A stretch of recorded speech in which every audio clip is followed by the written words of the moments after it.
Greetings everyone and welcome to another Wilds of Eldraine traditional draft. The mythic rare is not really good. Copying activated or triggered abilities that only I control even is not very good consistently. So nope. I will have here. I guess like there are a couple of uncommons to be considered. Out of these commons, there are some role players in here, but as a first pickable one, I don't know, even the Frantic Firebolt is not good in every deck, even though it is removal and it's really good in something like blue-red. But the Fairy Fencing also, I like it more in blue-black straight up, which is going to have a lot of fairies. It's not a great one otherwise. This is a decent one, but quite expensive and two colors. Let's take the Fairy Fencing here and see if I can be blue-black, but at least I get a very good second pick. By the way, there's also Sir Amont number 2.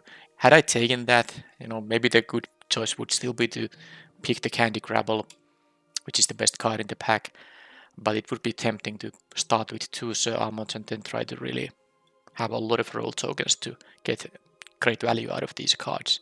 Now here I'll take the Candy Grabble, of course, and really hope to get the Baron Nodi back, but pick 10 Baron Nodi is not that likely to happen. Okay then. Well, I can be also black and red, and based on this pack I'm not going to take a blue card, nor am I gonna take the black cards that don't involve red. So the pick choice I think is between the Kalos Sellsword and the Ratcatcher Trainee. Now this I usually wouldn't play in black decks. Now this is always a 2-mana 2/2 that, I mean, you can ignore the adventure. This can still be at minimum a 2-mana 2/2 that sometimes, enters with extra counters.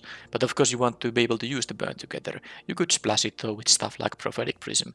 So this is playable even in blue-black if I'm getting there. But I really like the Ratcatcher Trainee. It's a really good card, especially in black and red. I think I'm actually taking this over the uncommon here. I'm such a big fan of the card.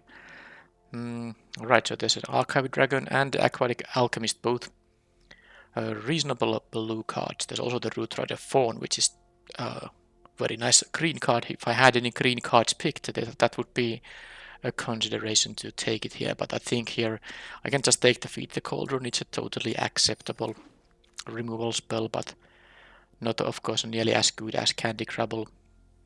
But it can make, the bargain fodder for the Candy Grabble, so they work together somewhat.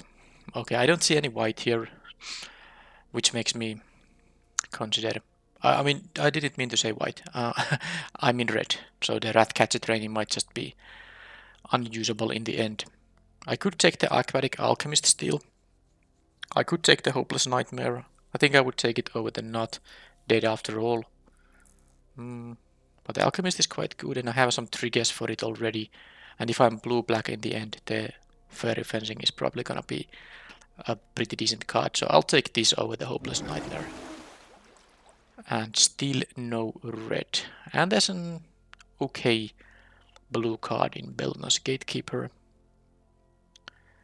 Tempting Apple would be okay if I was black-red, but because in aggressive decks this can actually do some nice work with the threaten and then making them lose 3 life. But it's not going to be the pick now. I think I'll take the Gatekeeper. Now that I took the Alchemist, I can just try to be blue-black after all. And based on the cards I'm past, that makes sense. Blue is somewhat open here. I will cut the Ratcatcher Trainee, and now the question is, which of these blue cards is it gonna be? It could be any of them. It's really good. But maybe I'm going to take, with the amount of spells I have, I'm gonna take the Spellcaster this time. It can be quite nice. Giving your other creatures roll tokens for free. And here I have a Baron Nodi, pick 8. Oh, is there a chance to get the pick 10 Baron Nodi? That would be just amazing. I'm gonna take this over the Gatekeeper, and this card I already determined a couple of drafts ago that it's just bad. So I'm not taking that in any case. But Gatekeeper could still be a reasonable pick if there was no Baron Nodi. Here I'm not playing any of this stuff, so I'll take 20 gems here. The Fraying Sanity is of course not really playable.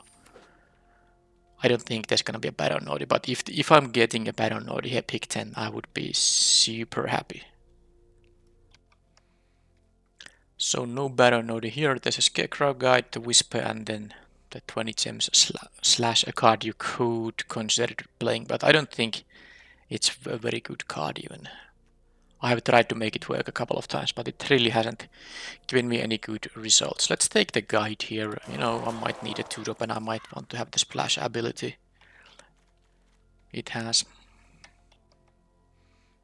sleight of hand versus not dead after all.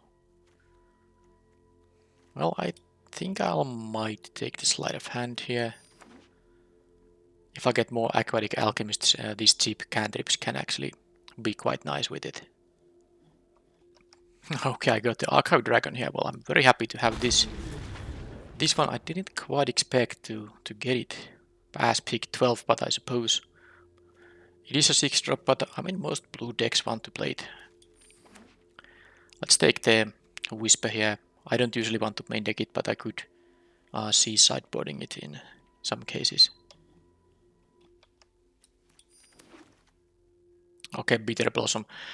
It can be a pretty darn good card. There is also a Candy Grapple and a Spiteful Hexmage. I would happy to take them, but Bitter Blossom is just a good card. And yes, I do actually still need this for my set collection. The Enchanted Tales Mythic Rares, which this is. I'm happy to pick it for that reason too, but even if I had 4 of these, I would take it over the Candy Grapple, because if you get to play this on turn 2, it's just insane. And even later it can be good, and as a bonus in this set, you don't have to suicide to this thing. If you have a few bargain cards, and I have, you know, well, at least one, because I have a Candy Grapple. That is the only one for now. But yeah, you can actually just sacrifice this if it seems like the life loss is gonna be a bigger problem than, I mean, a bigger disadvantage than the fact that you get free flyers every turn.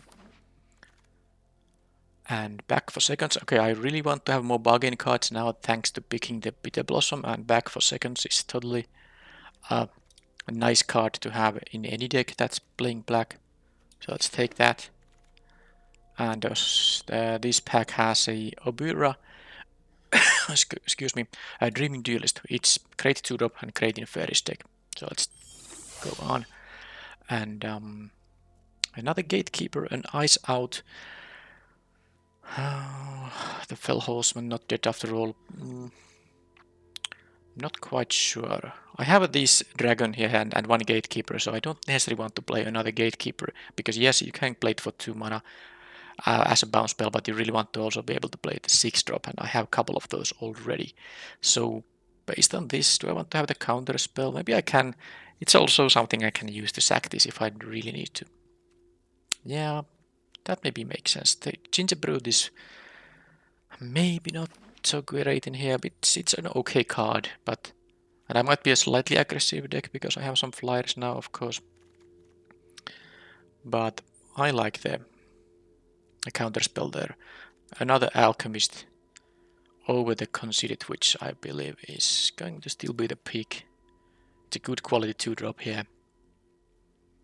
Yep. I have a lot of triggers for it, I believe, at least. Let's take it. Okay, I'm getting offered these Gatekeepers, but I really don't know if I want to be playing them. I think I, at this stage, just prefer to have the Fell Horseman. I have some 2-drops I might want to rebuy, so let's do that.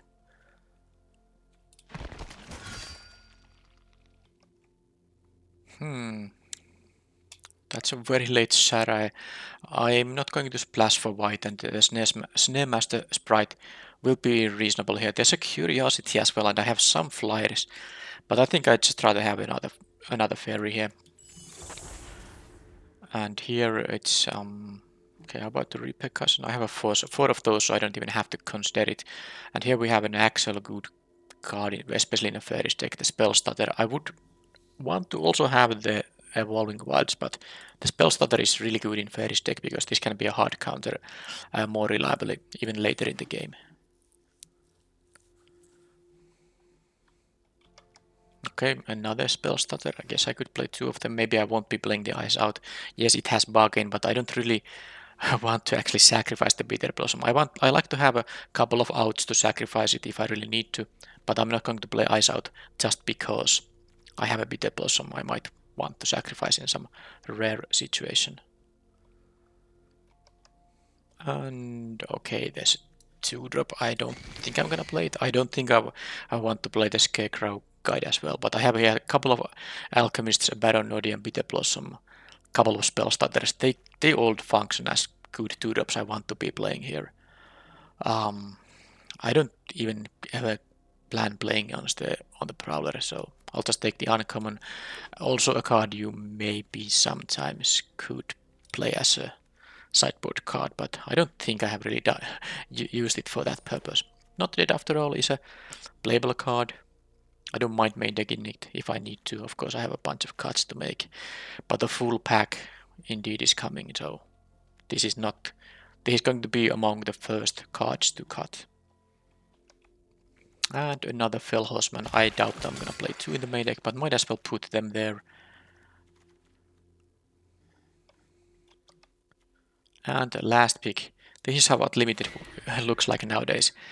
5 mana 4/4 flyer is a last pick in a draft. Even white is a good color also in this set, so it's not that white is bad, and that's why it's getting passed. Okay then. I guess I could even take something like the Sentry because I don't have 3-drop creatures now. There is a very nice splashable card, but I don't really have any means to splash outside of the one Scarecrow guide, which I even don't want to be playing. There is a Fairy.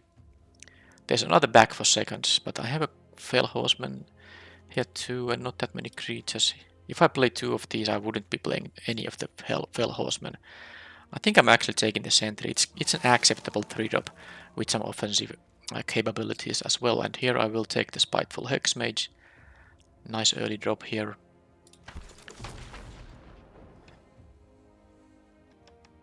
And here it's going to be the Attendant. Although, by the way, with the Spiteful Hexmage, that's like a little bit of a more reason to play the Ice Out, because I now actively want to be able to get rid of something using bargain. But anyhow, now I'm taking the Attendants. I don't really have anything that costs 5, so I might as well have one of them.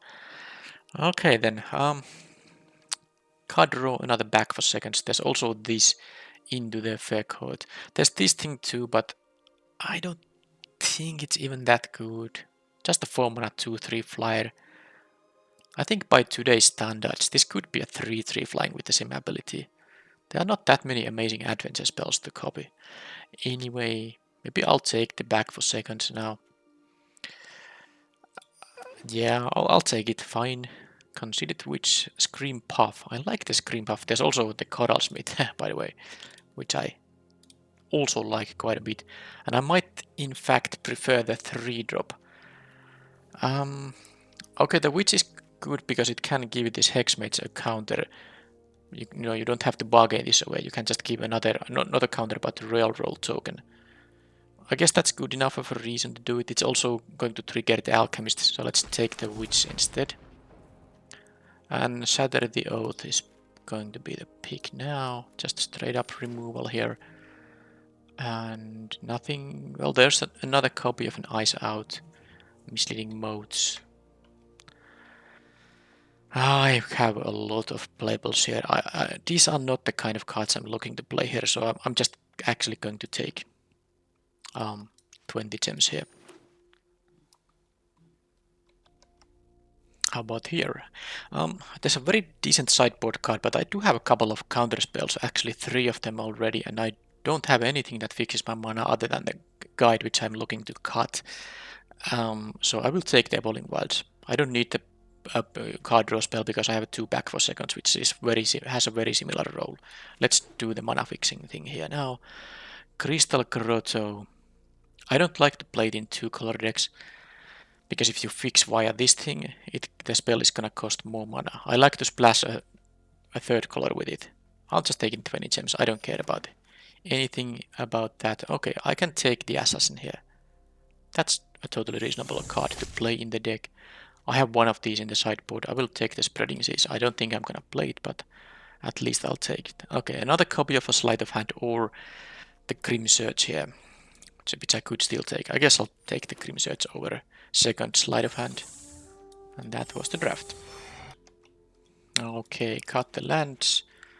Nothing in the sideboard I need. Remember, again, these things are in my deck, which have the light, glowing here. They are just different art styles. So I don't think I can filter so that these cards won't show up. So I have to live with them. There is nothing in the sideboard that I'm planning to main deck. Nope. But I have, of course, many cards to make. Let's start with one thing. Bitter Blossom is a tribal enchantment, Fairy. And if you don't know what that means, well, first of all, the Fairy is a creature type.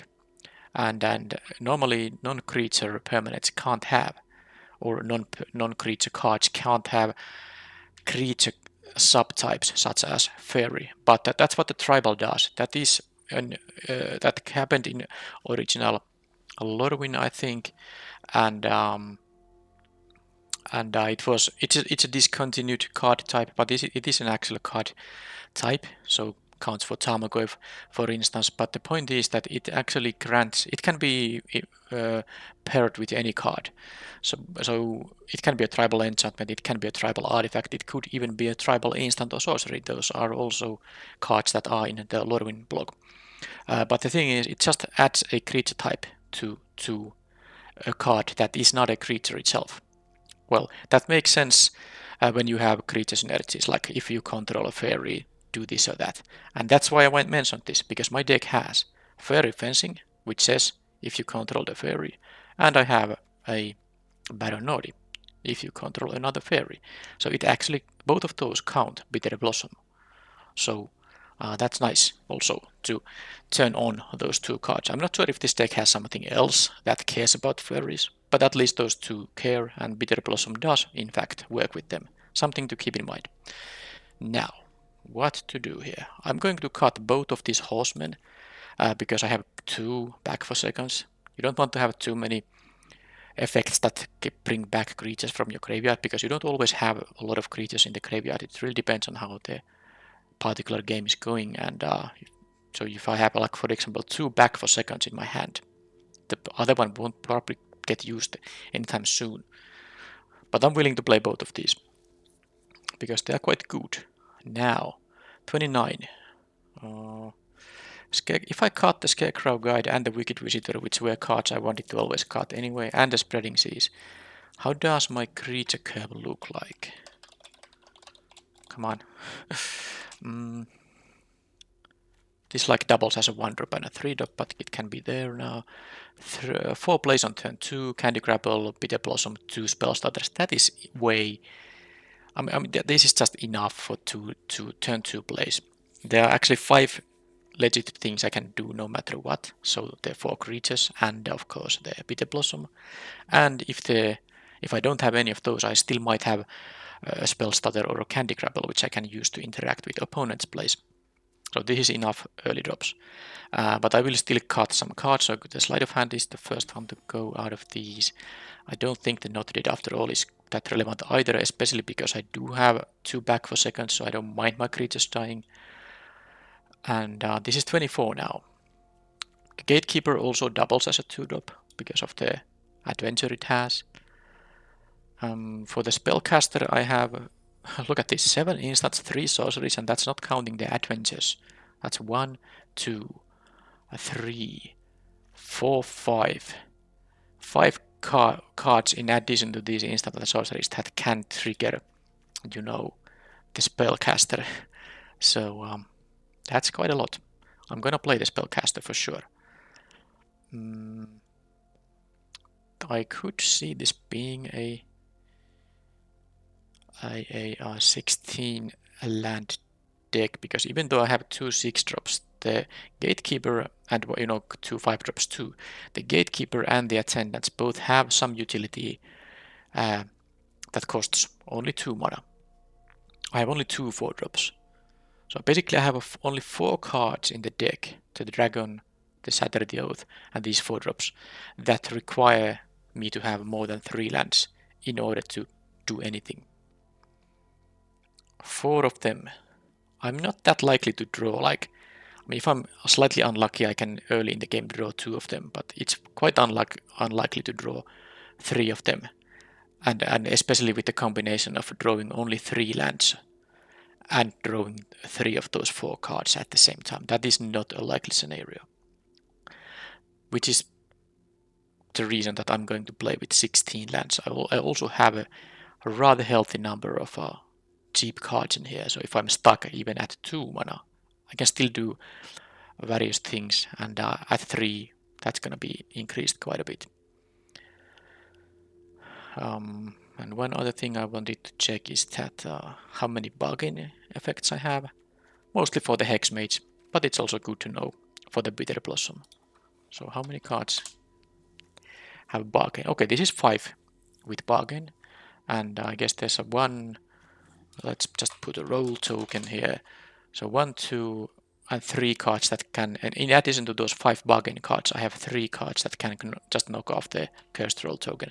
And it's also possible to give the Cursed Roll token to Snare Master Sprite or a Bitter Blossom token as well. Alright, I do like this. The total creature count is 13, but I have ways to bring them back. So this is fine to me. Let's just put the lands in here, and I have 1 more black card, but I have this Double Caster 2-drop in here. That is, I mean, Double Caster 3-mana spell, which, you know, could be a 2-mana spell with bargain. That requires double blue. So I think I'm going to be early in the game. I'm more interested in double blue than double black. So this is what I'm going to do. I'm cutting a swamp here because I do play only 16, not the recommended 17 here. And that is the main deck.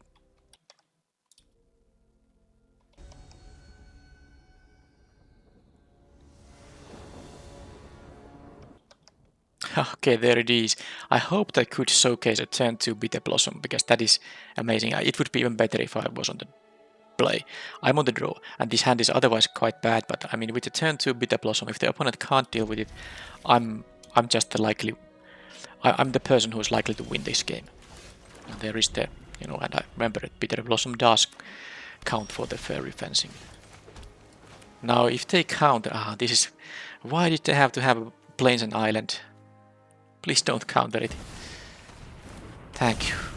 Now, please don't remove it with something. I don't think there are that many ways to remove it. Oh, there are 3 colors. I can bounce the 3-drop here. Sure. Definitely doing that. Not much else I can do here. Of course, I have this fairy too, but even if they kill this, this is a -3/-3 right now. Not sure if I'm gonna use it right away. Depends on what is their play gonna be. It's just another Tome Seeker. I will see what I draw here. I'm not too scared about 1 Tome Seeker right now. There could be much more important things to kill. Well, this changes things. That changes things. Of course, I get to have a 2-for-1 here.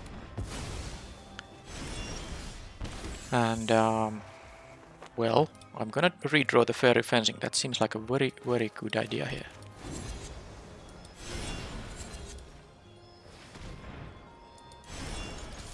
And now you can see I'm gonna mass up these things. I even have more removal if they have like flying blockers here. Well, I guess I don't mind trading with one of the... Yeah, I can just trade with that if they are willing to block. And why wouldn't they? It's not like this is gonna... I guess if they have like an enhancement for this thing, then they might choose to try to make it grow it into a bigger thing somehow, but they know I have a fairy fencing. So it's unlikely they're gonna... Well, I suppose that's a thing. Well, I mean... Sure. Let's kill it, and I will use the Shatter the Oath on my turn to deal with the claw there. But this is not even remotely fair. I mean, even if they now get some flying blockers, I'm already starting to have so many flying attackers that you know, I can attack into them and lose one of them each turn. This is insane, both in constructed and limited on turn 2. It's specifically insane. Even good in later one, but in a later stages of the game. But on turn 2, it's just unfair. Okay, they can block my 2/2. Okay, interesting card choices there. There are 3 colors, are they? So black and blue and white. Oh, okay, 43 cards as well. Well, they have 43 cards there. I mean, remaining in the deck, so they are playing 60 or so, almost 60 cards at least. Now, they have 2 blockers, and this can actually eat a thing for free. So if I attack now, they block the 2/2 with the Scarecrow Guide. They block the 1/1 with the Obira here. They only take 3 in there. Because then they can't really block the Alchemist, because they would block with the Prowler, but it wouldn't really, you know, it will be a jump block on a 1/3. What I'm actually thinking here is that should I play this when I have a Spell Stutter in my hand, or should I wait a little bit? I don't know if I'm supposed to start attacking into this board now. Them getting two blockers here is... Okay, I guess I'm gonna just do this and not attack yet. I'm not willing to feed my 1/1s here yet. I will get a few more of those, and of course have the 6/5 that they're gonna deal with somehow as well. They could play a 5 mana card to grow this thing. Right, Bitter Chill, so... Anything else? Do they double spell again? I guess it's triple spelling because they also played a quick study here. I mean, regardless, I'm winning here because I'm gonna get these flyers that they can't really deal with. Okay, back for seconds. Doesn't get anything. Well, it does. Actually, it's up to 2. So what I can do is I can, you know, just say 0 and that will pump this into a 3/3. Now if I attack, they will trade with the 2/2. Eat a 1/1, take 3. It's not enough actually. And I'm not going to use the back for seconds here. I'm just gonna let this go. Especially with the bit spell stutter. This is gonna be like 1, 2, 3. That's pay 2 plus 7. So that they have to pay additional 9. So this is a hard counter right now.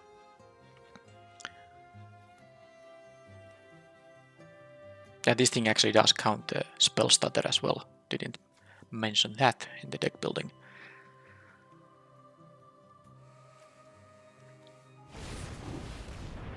Well, I am trying to counter that for sure. They have fairly decent, you know, answers for this Bitter Blossom here.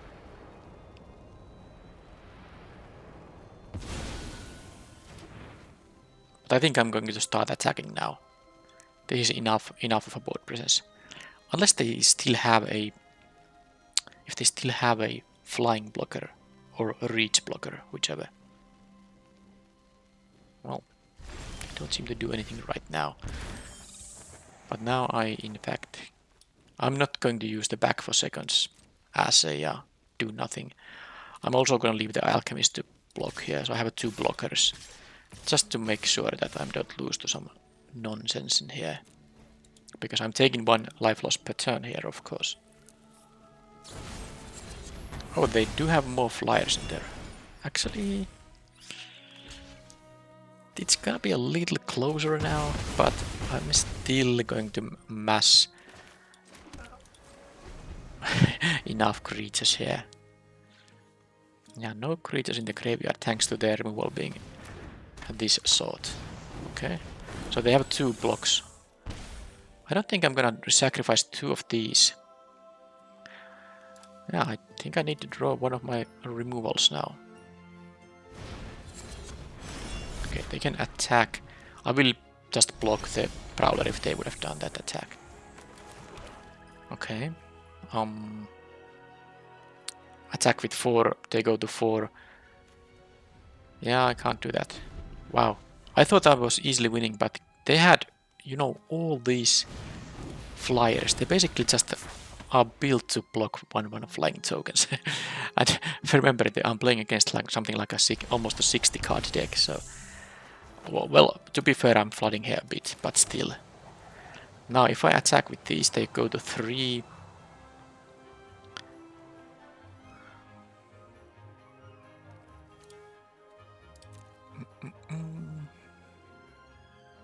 Because the problem is they can start attacking, especially if they draw a 5-drop. So let's see, if I attack with all I can, they go to 3, then they attack with everything, and these are 4 power creatures, then I will just lose the game. I can block one of those. I can block a 3 power creature. I would take 4 plus 2 plus 3, which is 9. And then I go to 1 here. I need to wait for something. At least one more turn here. Hoping they don't have yet another flyer or a removal spell. And at least they're not attacking. And I didn't use the Evolving Wilds because of the fool I am, and I maybe get punished because I didn't thin my deck, so that is not great. I think I am going to attack with 5 of these still. I have more blockers this way. They go down to 3. Okay, they didn't have any interaction. I maybe should have just fetched the land before I forget it again, but I will not forget it this time, hopefully. Another Threadbind click. That is. And they even have mana for that. I lose 1 life here also because it is a fairy and they have the Obura there. Well, they're almost tapped out now. They should attack with the ground guys.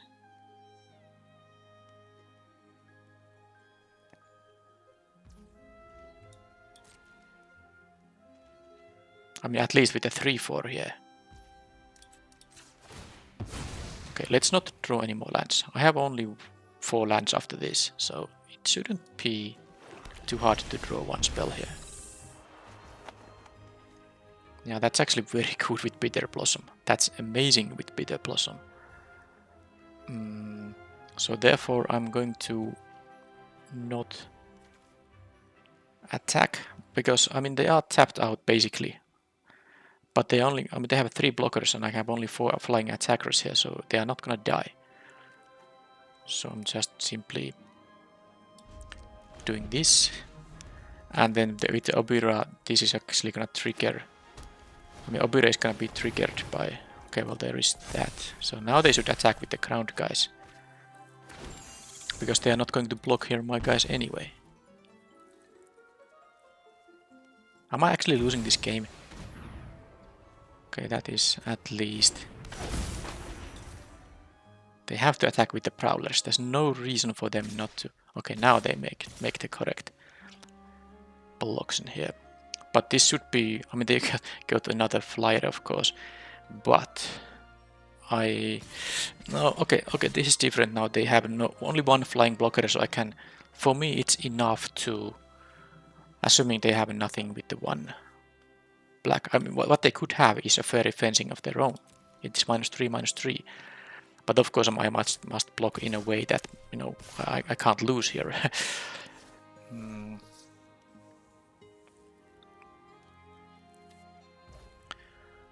Okay, so this is only 9 damage, so of course I don't need to flash this in. I will go to blockers, block here, and I have to block here. And I guess I could take the transmuter. There's no 1 mana +3, or actually +2 would be enough. There's no such thing here. These aren't gonna get any trouble. They have 4 blockers now. And I flash this in. I have 5 attackers. It's not enough. The 4 blockers they have is going to be... I mean, I will have 5 attackers and they will lose a life point. I mean, yeah, I have 5 attackers including this Albira. And they will lose a life point from the... Okay, I guess if I draw a fairy... Wait a minute, can I... No, I don't have a fairy in here. I need to draw a fairy here. I don't think I can use another token here to block, because that would be like losing the... Yeah, I need to draw a fairy.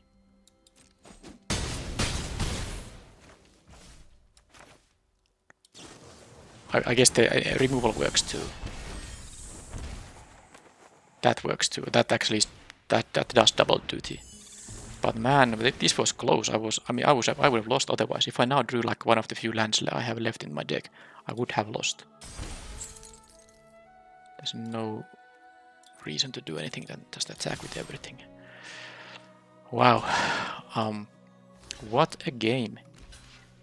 And this is a Bitter Blossom turn 2 versus a around 60 cards deck. I would have never expected that to happen, but they have just the perfect cheese. Or like a lot of their creatures just block my stuff. They also have some good stuff, but you know, with the amount of cards in their deck, they are less likely to see this Twining Twins. So that's, you know, there are many reasons to play not any card more. To play exactly 40 cards in limited. There are many reasons, but one of them, which is an important one, is that the more cards you have, the less odds you have to draw your best cards in the deck. And when you have stuff like Twining Twins, you obviously want to see this card in every game. So why would you fill your deck with stuff that is clearly not as good as this?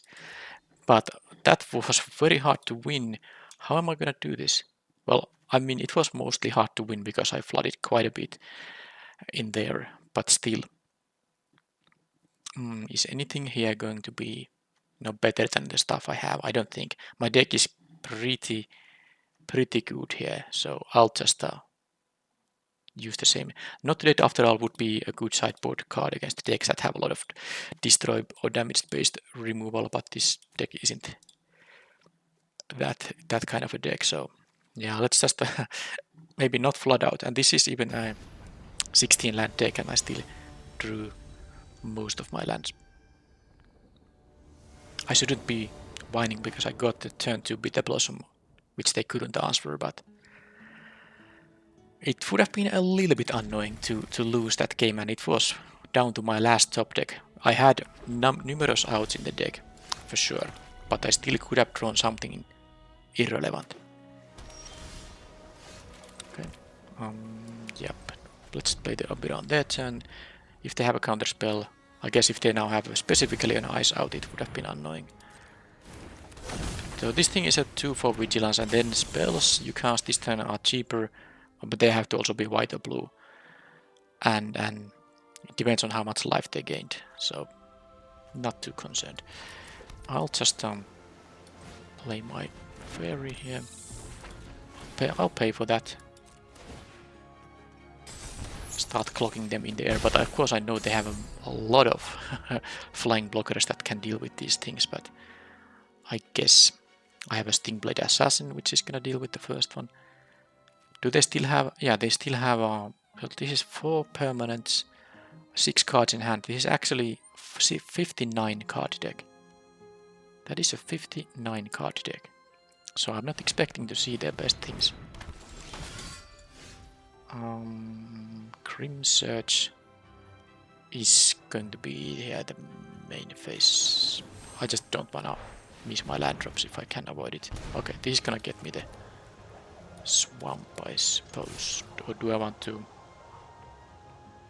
I could also block the Tomeseeker, by the way, because I can get this thing back. My next turn... Well, I have no other creatures in the graveyard, but... I mean, I'm taking 5 here. Let's block. Let's try to block the Tomeseeker. Because I can bring my stuff back. So the idea is to... Well, I don't know what the idea is. Depends on what they do. I probably just want to use the Stingblade Assassin here. I can use this sprite to block and then finish it off, whatever it blocks with this Assassin. They have a bit of main phase that thing. It makes some sense because I'm playing blue and they already saw a counter spell. So they're gonna exile it and then it will return 8 ET. So that this means that they just get the 5 damage in, which totally makes sense because that is, I mean, they're gonna win the race if this goes on. But I have maybe means to prevent that from happening. Okay, so I have 2 options here. Alchemist into the Desperate Parry, or just use the Assassin, and I think I like the Alchemist here more. I need to deal with this guy using the Assassin, but it has Ward 1. It's only 1 though, and I already have 5 lands, so it shouldn't be a problem. I have actually 6. Yep, no attacks. This is going to be a defensive stuff. I try to utilize this back for a second, so I don't actually mind creatures dying here on my side of the battlefield.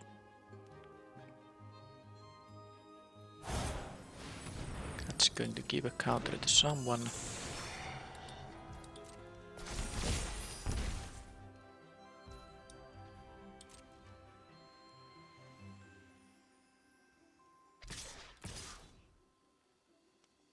So this has Ward 1. I can still make it go away. Problem is that this is becoming a 3-3, so I can't actually jump. I can only jump this. So the options are here to like trade with the Tomb Seeker, but then I can't. I have to take the damage here from that guy.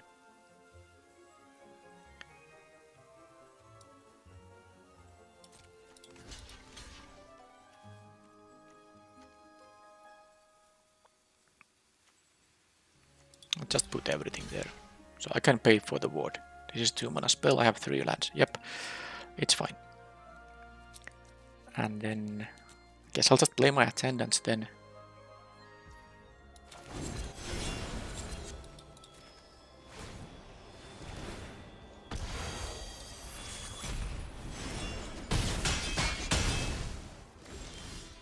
Okay, that's a good one. Also, that means that I'm going to maybe use the Candy Grapple. No, I actually need to save the Assassin for this guy, because it's a 4/4 Flying Vigilance.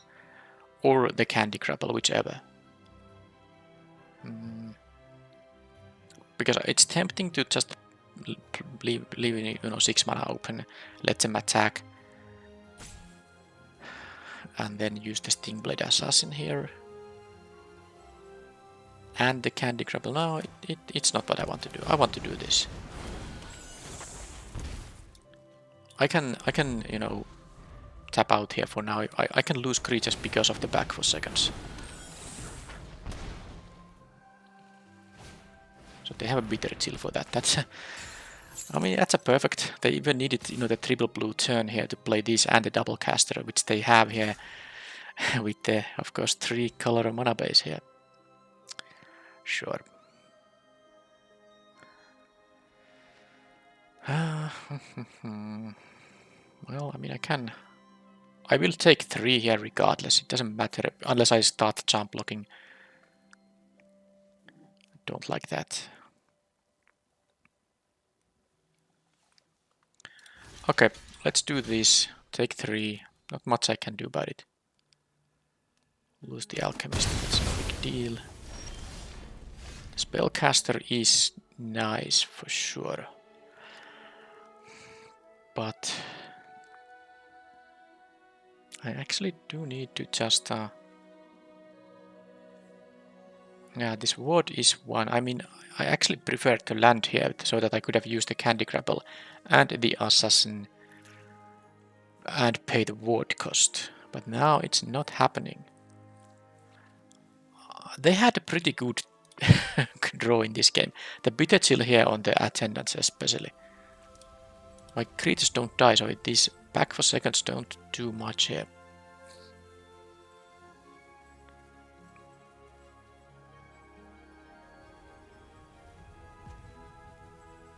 Yeah, I know what I'm gonna do. I'm gonna play the spellcaster here.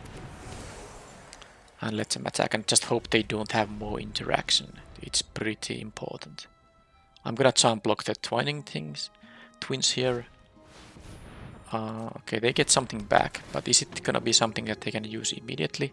That was, by the way, a good draw by them. Yeah, they can't use that immediately.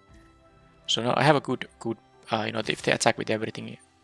Well, if they don't attack with everything, yeah, that's what I hope them to do. Assuming they don't have anything for 2 mana. Because what I'm doing here is I'm gonna do this, and then of course use the Candy Crabble on this and make my Obira into a 3/3, so it actually doesn't die here. I don't take any damage now. But this doesn't have to be this hard, does it? I can get the Candy Crabble back if I want to. But I think this is the turn where I'm going to just use the Assassin, get rid of that guy.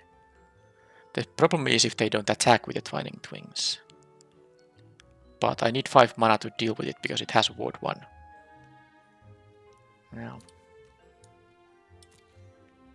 I could also lock it down with the Snare Sprite if I had 1 more mana. I could sack this so that the sprite goes straight to battlefield. Then I could do that, but I don't know if I want to do that. I'll try to see if they're gonna attack or not. I really hope they are, and that they don't have like a counter spell, but that's a many. Alright, that is annoying as heck, because I lose 2 life, that's the problem. I'm gonna get rid of the Alchemist here. They can attack with both now because they never has they get me. It's just never has, you know, menace here.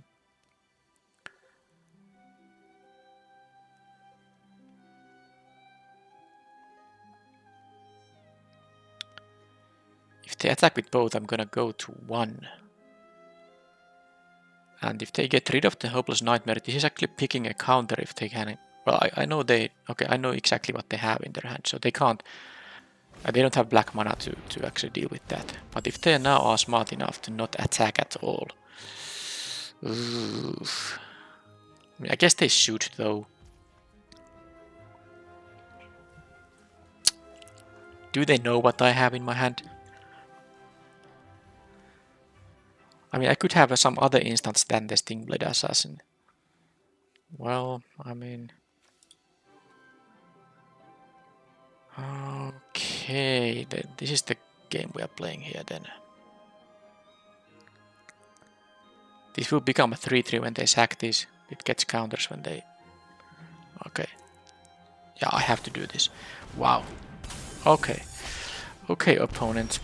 That was well played. Okay. Well, I'm gonna use a back for seconds. I don't think I'm going to sack my... yeah, the Obira can actually block on the Mocking Sprite, so... I'm going to not sack my... Guess I'll do it like this. Okay, I can do this. I forgot it. Yeah, this is now 4 power creature. Yeah, I forgot that the Spellcaster is an actually very good card. Now, what's happening is that I'm going to...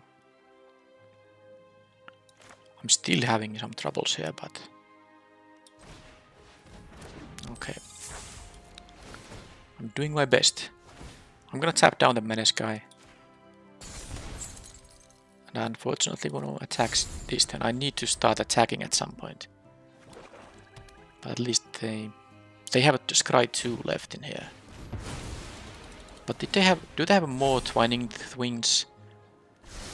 Or did they just draw in both games from the 59 card deck?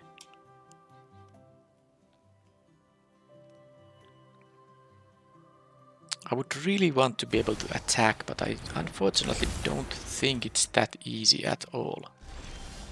The Feed to the Cauldron is going to help. I can deal with either of these, and I need to do it on my turn just to get the food token.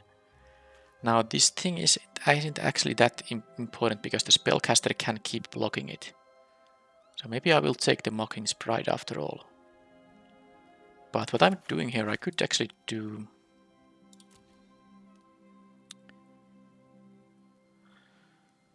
Let's see. I'm gonna get a Sorcerer Roll token. It can't target itself, it's some other creature, so it will be the Sprite now.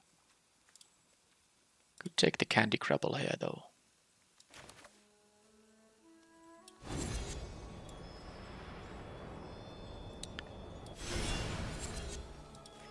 I'll draw that.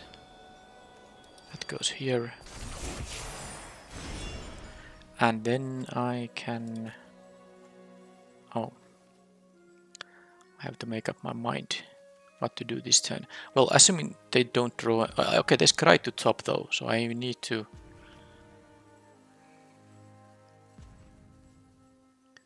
Okay, I'm actually going to just kill this guy after all. Doesn't matter what I do here. Yeah, I don't know. I might need to double block the... I mean, this spellcaster will participate in double blocking. So I hope they don't get the win with this card they just drew, which they scried to top.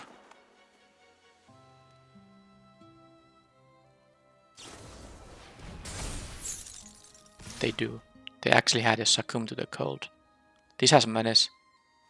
I can't block out them all. And this is even like a pretty, you know... It doesn't consistently do something, but it was the perfect draw for this particular scenario here.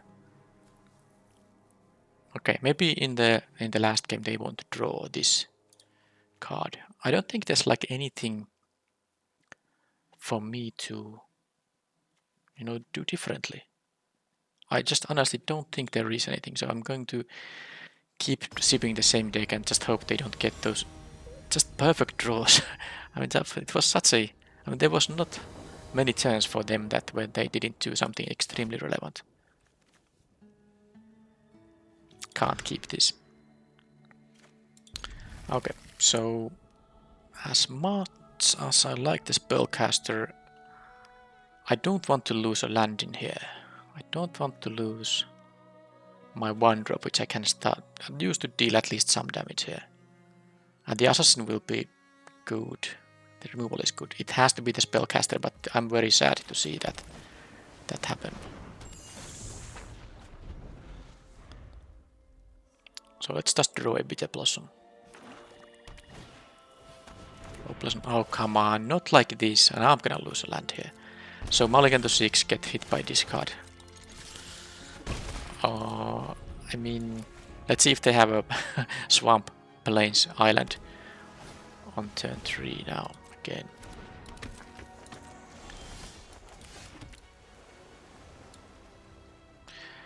Guess I'll block that thing. I'm not gonna race with the 1/1 flyer here. Okay, they are missing land drops now. Well, I don't have any gas here either, so it's actually perfect for them. Can I please have this spellcaster here? That would be so amazing.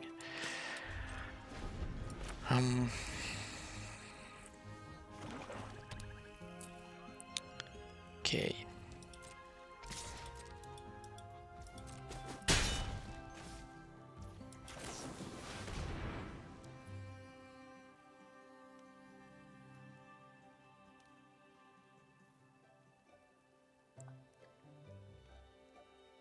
Crack the Nightmare or do something else.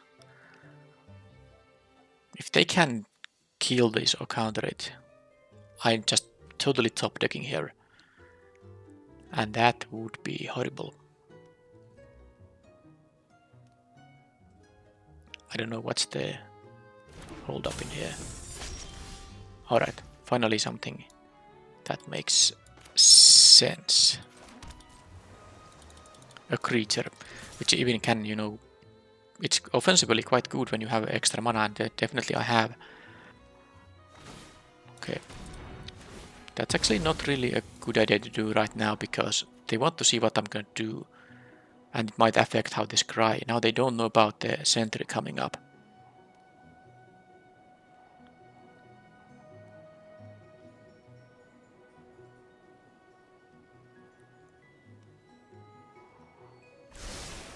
One scry to top, that could be the planes they are needing here desperately. Or just another land. But could be something like a bitter chill as well. Mocking Sprite. Okay, that will block my... Well, actually it won't. I can keep tapping it, so... Then again, this does make the spells cheaper. I'm going to, in fact, kill it. Okay, well that's fantastic. Yep, definitely pay for that just to deal more damage. This is actually a quite fast clock I'm having now. So now they don't have perfect draws because they're struggling a bit with their mana. They do have 3 lands though, which is usually good for most spells in a deck. But of course they have a 3rd color I know about.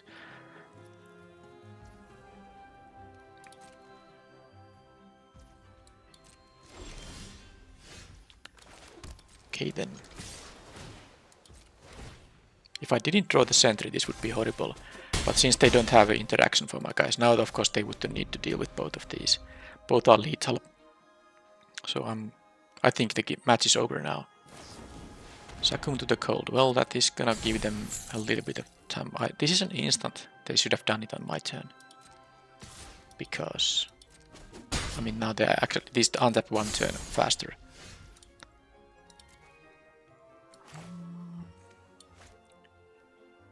I don't think I need this back for seconds right now. Because the 1 damage this would deal isn't gonna matter. And these might, die for some other reason, and then I can get 2 of them back. Yeah, okay. Well, non-game in the 3rd game, but the draws the opponent had in the 1st and 2nd game, they were pretty good. So, and I also struggled in here a little bit, especially after I mulliganed to 6, and then they hit with the Hopeless Nightmare right away. But the Ice Fraud Sentry, that was really good here.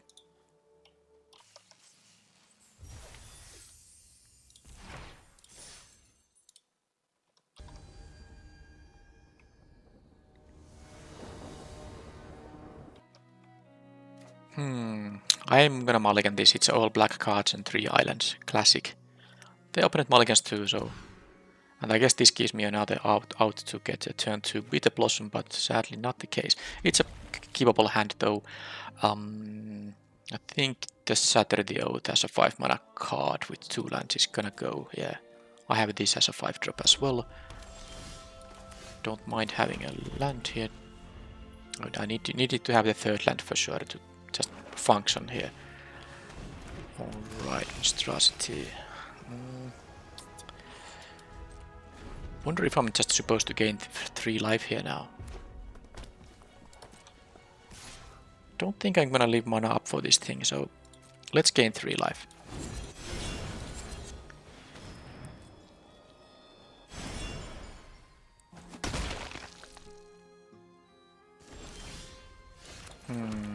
Okay, feed the cauldron. Well, I guess they didn't have a 3 mana spell. I hope they don't have a not dead after all here. They didn't.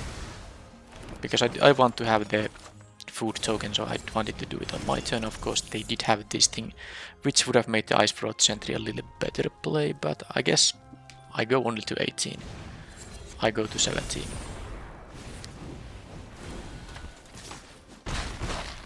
Land. Okay, land is important because of the 6 and 5 drops I have available. And now, yeah, the back for seconds isn't the greatest early game card. It can be amazing mid to late game card, but of course if they kill this, it's not great to bring it back by itself. Okay, so this can mean a few things.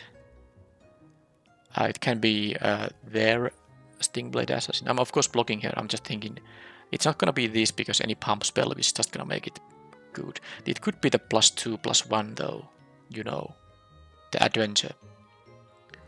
It could be a monster you know, the monster, what's the +2/+0 and monster roll token. I guess the safest bet is to do this. I expect my guy to die anyway. This is the worst block if they happen to have exactly a Stingblade Assassin, but I think the other options are more likely. I think it's the +2/+1 as the most likely thing. So I'm gonna do this block. Okay. Maybe it's just a Torch the Tower, which would... Okay, it was this Stingblade Assassin. No. No, no, no. Well, I guess this is rather easy. Still, I can lock down one of them and trade with one of them. It doesn't matter which I'm gonna lock down. I guess the first striker might go as well, because, you know, if they have another Conceited Witch, they can't really put it to the rat. Yeah, that's a good curve out for the opponent. Of course, this Stingblade Assassin is very good with the first striker, so you know, like, this wasn't the worst block I made there against the 1/1. The worst would have been there at Catcher Training. Okay, are they out of gas? Because if I can make this one stick, I still go to 3 if they attack with everything, but I have +3 life in here, and I get to eat a card for free. The other option is, of course, to use the back for seconds in here, but in order to benefit from the Sprite's trigger, I would have to sack the food, and that's something I'm not willing to do. But I could, you know, tap down a thing, and then I would have a blocker for the assassin, the 1/1, and also I would have a blocker for one of these, well, the remaining thing. So it kind of makes sense, actually. It's gonna gain me a bunch of life if I do it like that. It's quite interesting, actually. Oh, but I can't get... Oh, this wouldn't go to the battlefield. I somehow thought both of them go to the battlefield. No, that wouldn't be the case. In that case, it's gonna be like this.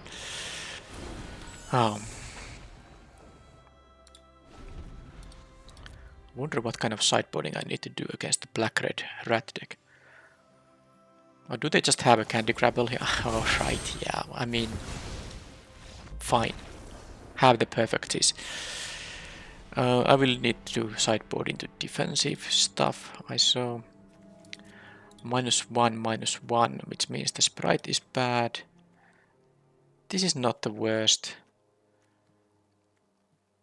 necessarily. I don't like the Grim Surge here too much. I don't want to lose life at all. The assassin is gonna be bad. Alright, so this is a bunch of sideboarding. I will have the Wicked Visitor here.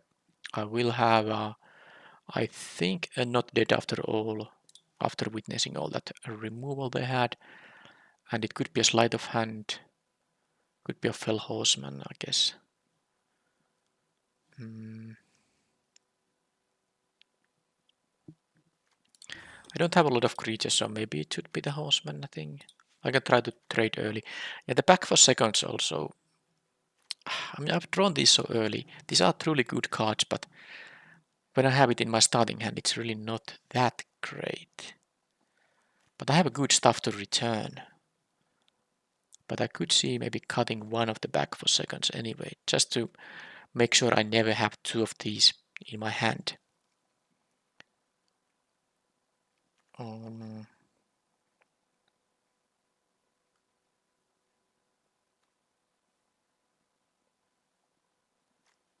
The random 3/3 isn't even the worst here. Okay, I'm gonna cut one back for seconds and actually play the Fell Horseman #2. Don't know if that makes a lot of sense, but at least I can play it as a 3/3 if I don't have anything in my graveyard. Because I have had now many games where I had the back for seconds in my hand without any targets. Okay, don't have the blue, but there's a Bitter Blossom and also even the Hexmage, which I can even use with the Conceited Witch. The opponent mulligans again, so I can't blame them for having 2 great starts, although in the previous game they had a really good start despite the mulligan. Okay, I wish they don't have a rat out there. I guess this will... Okay, they don't have a rat out. I'm gonna do this now, and next turn the witch will do things with the Hexmage. it will be of the 4-3 suddenly. Unless they have a Candy Grabble, of course. Well, that's a possibility. I hope I draw an island. I got the not dead after all. I really feel like they have a Candy Grabble here. I'm going to wait until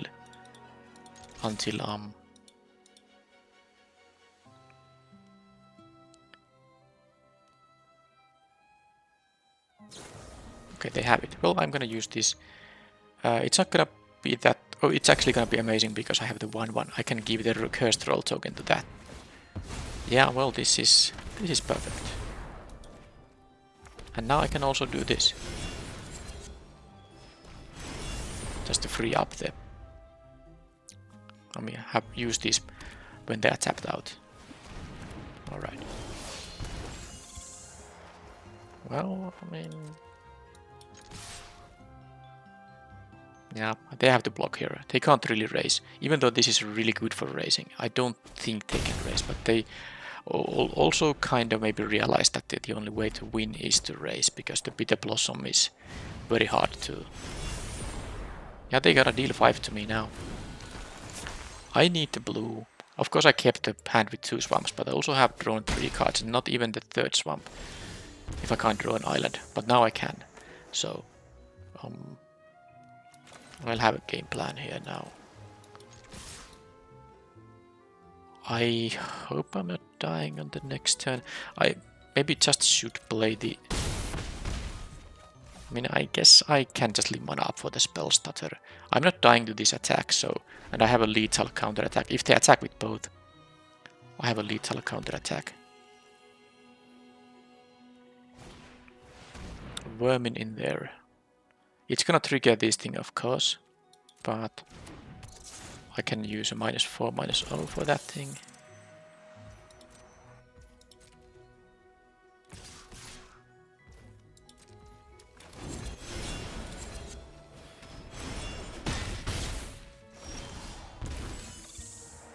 And now they can block this guy and take 4, so it's not lethal.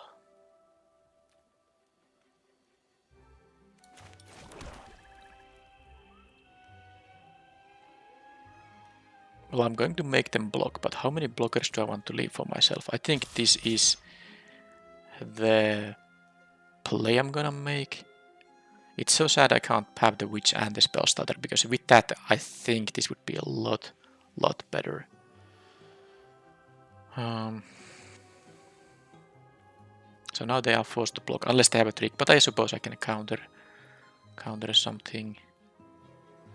Because this is gonna, I'm gonna assume this is gonna be a menace 5 power creature. And I need 2 blockers for that. I guess 2 is. I mean, I should maybe also attack with these. Now I will have 2 blockers and a counter spell. They have to block with the vermin. Then again, if I have 3 blockers, they can use removal on one of them. And I still have 2 blockers. And I still.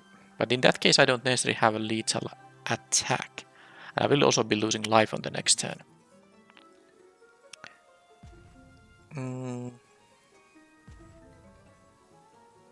They go to 4. If they go to 3, that's so much better for me. Yeah, okay, that is so much better for me. If they have some kind of not draw now, then they do. I have only 1 spell to play, and the best play is the counter spell here. First of all, they need to trigger Celebration, otherwise I can just block it with 1 creature. And they have only 2 cards now that they have to land in there. The Witch's Vanity is going to destroy one of my guys.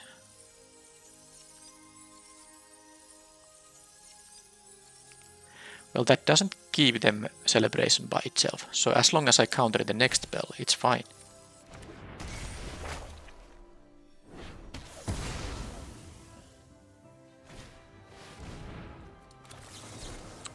That would have been really nasty. Okay, now I have full information. I need to block only one of their guys, because I will take 7 and then die, so let's not die. And Then I have a lethal counterattack. Okay, well that was with the Blossom doing work. Yeah, that is pretty good. I don't like seeing the apple. Well, actually I like seeing it because now I can prepare for it. Twisted Fealty is of course another card that could come from such a deck. Maybe this is worth it. It's a cheap blocker. It's not good against the Rat Out, but it can also lock down their things. If they use a Rat Out on this, this is only a 1 mana card. So Sprite goes in. I think on the draw I need to have more early blockers here. And maybe the Ice Out, as good as it is, I could see not playing it. I will maybe play one back for seconds.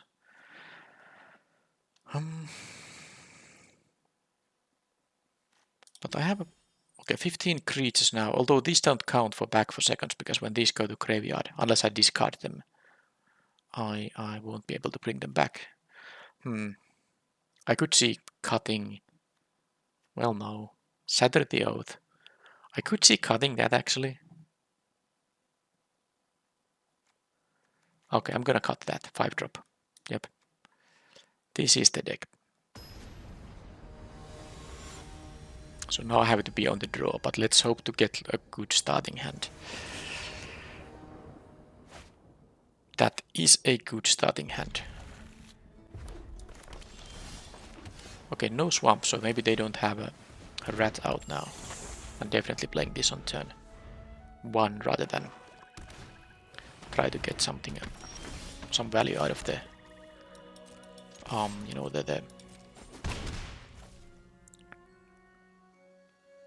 a trigger here. I think Obira still makes sense. They might want to, go for the celebration here.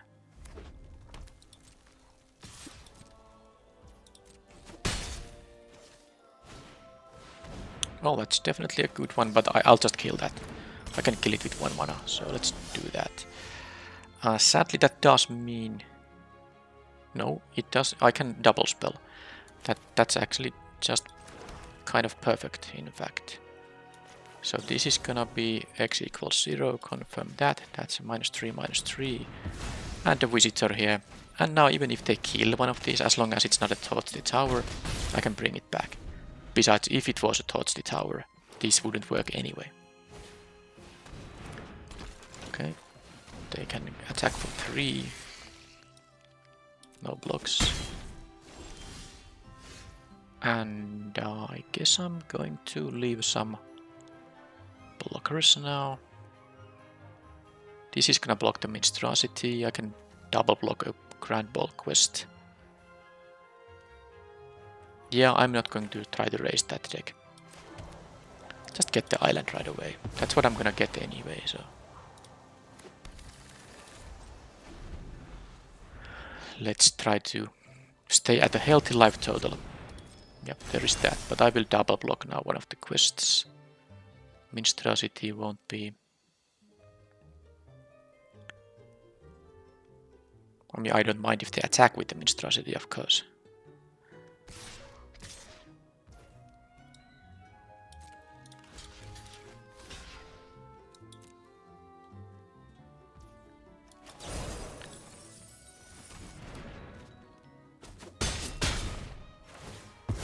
But I have to be wary of the area apple thing. Okay, and then I draw the 1 of back for seconds.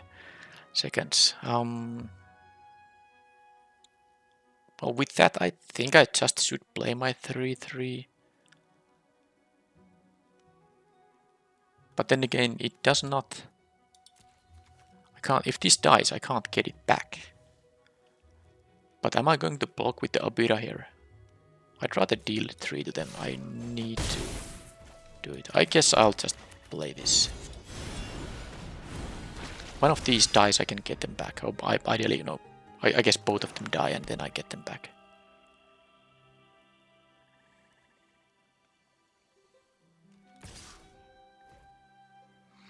Yeah, that can be many things.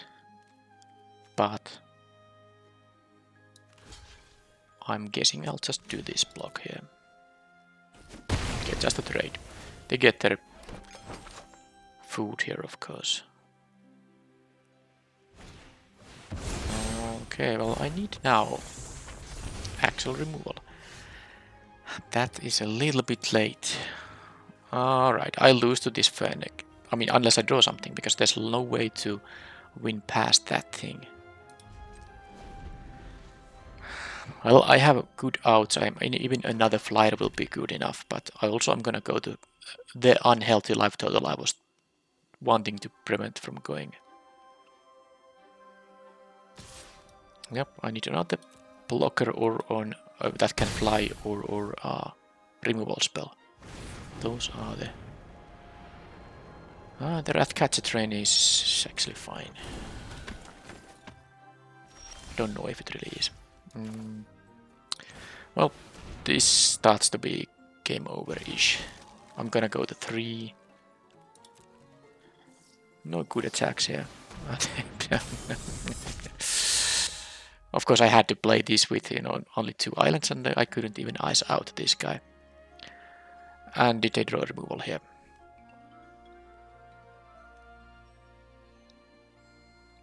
On the Abira, then I just lose, of course.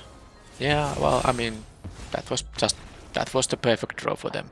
Their deck was, of course, very consistent based on what I saw.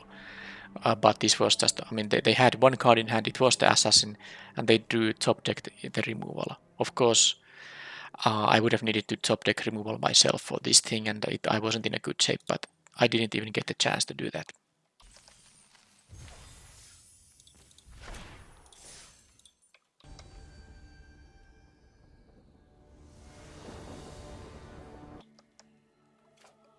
I'll keep it. I have the Abira from turn 2. I'm again on the draw. Wouldn't mind being on the play a little bit. That was definitely a reasonable draw, especially if they can't have like a monstrosity here. Paranody. Annoying, but guess I did draw this Assassin here, which is quite nice. Okay, they played that before playing a land, because now I can of course consider blocking it at least. Preventing 1 damage, which could matter. The risk is that they have like a rat out here. But I'm gonna try to prevent a point of damage here. They do have a...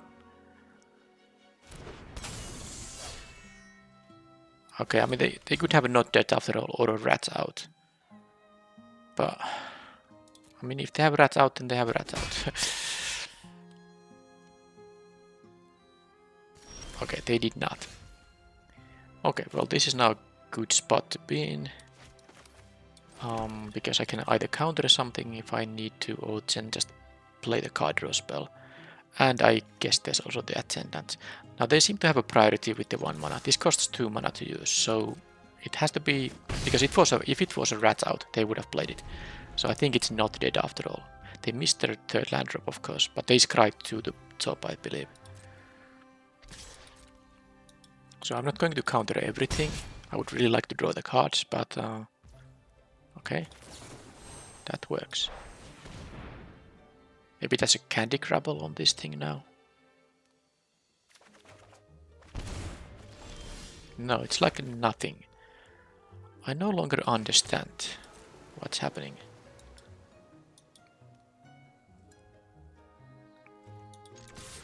I really want to play the Splashy Spellcaster also. Yeah, if this thing dies for some reason, I don't mind. Didn't they scry to top? Oh, by the way... So this is an event in which I play 2 out of the 3 matches are against the decks that are massive in size.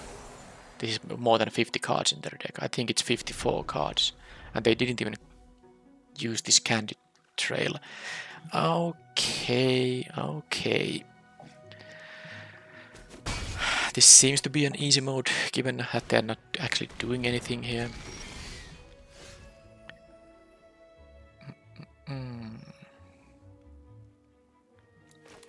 I'm gonna leave a mana up for the spell stutter. It will also grow my Obira here. And of course I do have the option to cast the Stingblade Assassin, which I would do if they don't play a spell I want to counter. But this shouldn't be really too difficult, because I have a decent hand here now anyway, and they are stuck at 2 lands. I'm gonna win this race easily. Now they do that. What were they waiting for? Maybe they have the not dead after all, and they just somehow wanted to not tap out. It's very hard to know what they are thinking. So they didn't have anything to counter, so let's do this. And they are going to discard the hand, just still no land drop. So, well, the one match I have lost, and of course I can still lose this match. It's too early to say that I have won the match, but at least the one I did lose was against a very, very, very good deck. This might not be that good. I don't think I need to play the Attendants. I want to keep mana up for the counterspell, because I also have the removal, so I will have a win for the next turn. Because I get to have counters on these things. I don't even necessarily... Yeah, well, I'm gonna do this. Counters on these things.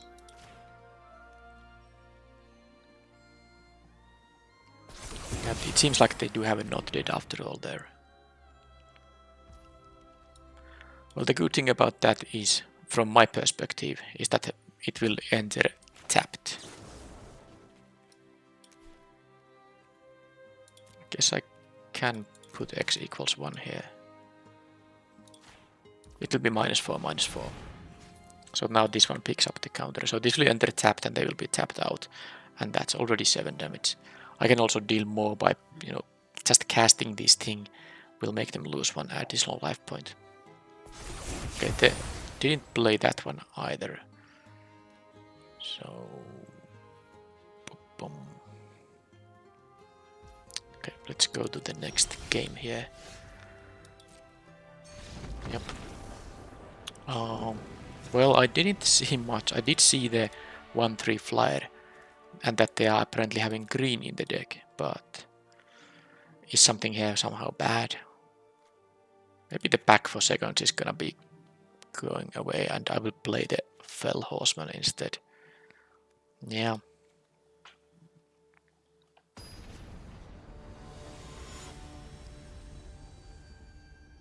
But the first match, even though I played against the 59 card deck, that wasn't an easy match to win.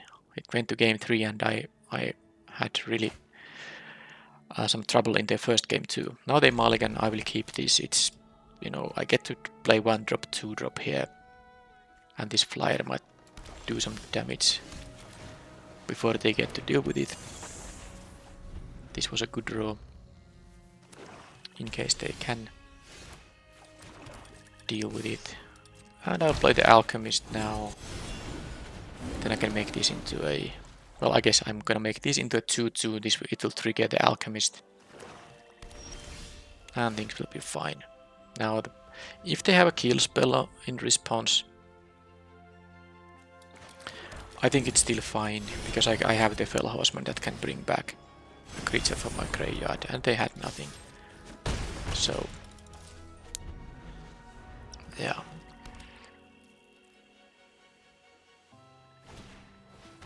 Ego Drain. They have to actually exile a card from their hand. So I can use this now.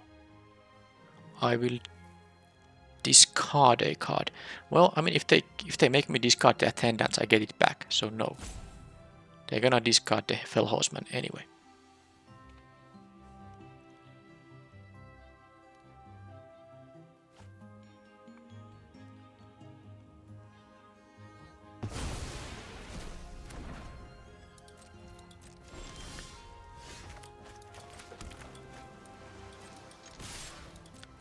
Well, I don't have a lot of damage output, but they have nothing to block with, and this has a menace and this has flying. So I have a a couple of turns of a clock. Dream Spoilers can't do much because I have the Attendants in here. So do I want to use it now to push for damage? I don't think so. And I'm not gonna play this one either. I will keep mana up for the ice out. So they go to 6.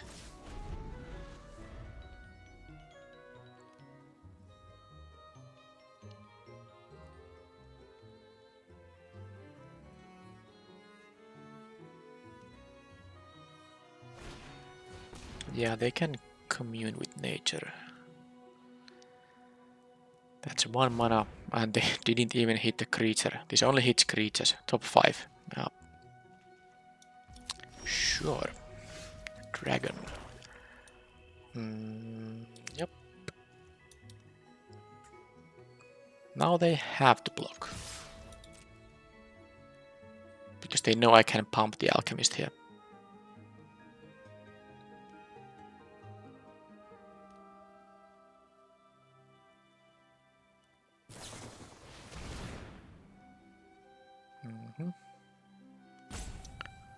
Wonder if I should let that thing resolve. Well, I mean, this is gonna resolve for sure, but this I don't think it matters really too much. It will be a 5. Yeah, I mean it will be 5/2, and I can still, you know, make it into a 1 power creature, so it can't actually eat my guys. And I'd rather have the ice out for their turn.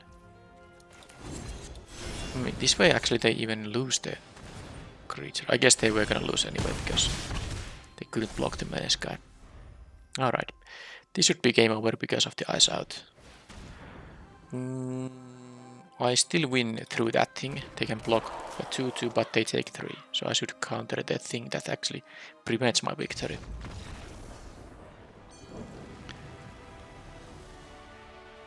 Okay. Well, I had Bitter Blossom, I think, in 2 games on turn 2, and I won those games. So Bitter Blossom, amazing card. Also the Black-Red archetype in match 2, that's a very good archetype. It can really push damage in various ways, and it was difficult for me to try to win that match. I won the 1 game in which I had a turn to Bitter Blossom. And this deck, well, I guess there's a little bit of consideration for the back for seconds. Is 2 in the main deck too much, especially if you have only 13 creatures? Because if I had, you know, 18 creatures, it would be more likely that creatures trade, and I have stuff in the graveyard to bring back. So I mostly played this 2 of these also because of the bargain, which is mostly good with the Hex Mage. I don't think it's that often when you want to bargain away the Bitter Blossom. So I would say in the end it was a mistake to run 2 of these in the main deck. Maybe I was a little bit unlucky drawing these early, or even having both of these in my hand, but you remember I never really got to use this for any good effect. I mostly just hoped that some of my creatures would actually die and go to graveyard, so that I can even use that stuff with the full value. So I should have cut these, or not played 2 of them in the main deck, and have, you know, pretty much anything, even like a sleight of hand, or maybe the Fell Horseman, which, you know, doubles as a way to bring stuff back from the graveyard, and a mediocre creature, but a creature nevertheless. Alright, so I won't be having too many drafts. I think there might be 3 more drafts before the next set.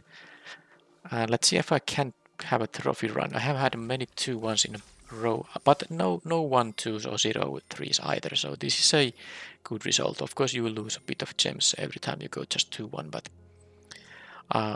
if my calculations are correct, I will have 3 more drafts before the next set, so let's see if I can have 1 3-0 there in some of them.